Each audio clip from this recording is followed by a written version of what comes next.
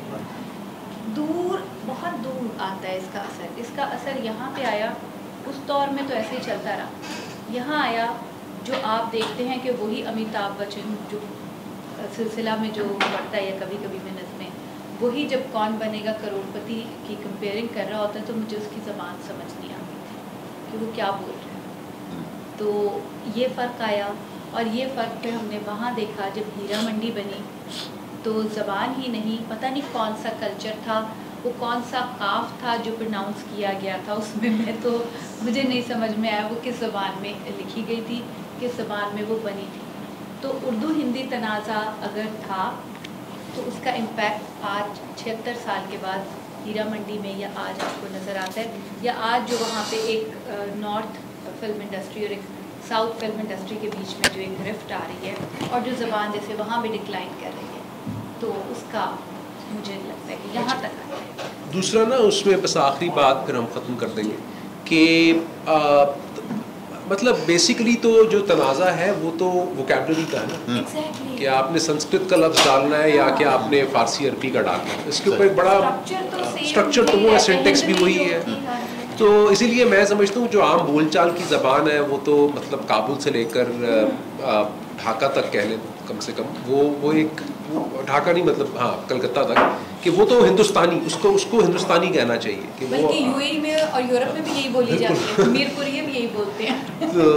وہ سو یہ نا اس کی جو مثال ہے, بڑا اچھا ایک آرٹیکل ہے ڈیوڈ لیلیول کا کہ آل انڈیا ریڈیو میں یہ باقاعدہ ہوتا تھا کہ انہوں نے ہندی اور اردو کے ایکسپرٹس رکھے ہوئے تھے, اور اس میں تھا کہ اگر اردو کے بڑا فارسی عربی کا لفظ استعمال ہوا ہے تو اسی طرح اتنے ہی پھر سنسکرت کے لفظ بھی استعمال کیے جائیں گے, کہ بیلنسنگ یوں کی جائے گی کہ جو اردو کے بلیٹن خبروں کے بلیٹن پڑھے جائیں گے اس میں کس طرح سے بیلنسنگ کرنی ہے کہ اس میں سنسکرت فارسی عربی کے الفاظ کا ایک متناسب ایک پروپورشنل ریپرزنٹیشن ان دونوں کی وہ ہونی چاہیے. That's it, you know, otherwise تو اٹس بیسیکلی تو تنازع جو ہے وہ اسکرپٹ کا ہے کہ کس اسکرپٹ میں زبان لکھی جانی چاہیے. اس کے بعد but over the period of time ظاہر ہے جیسے آپ کہہ رہی ہیں بالکل, پھر وہ ظاہر ہے جب وہ ڈائریکشن بالکل مختلف ہو گئی تو ایک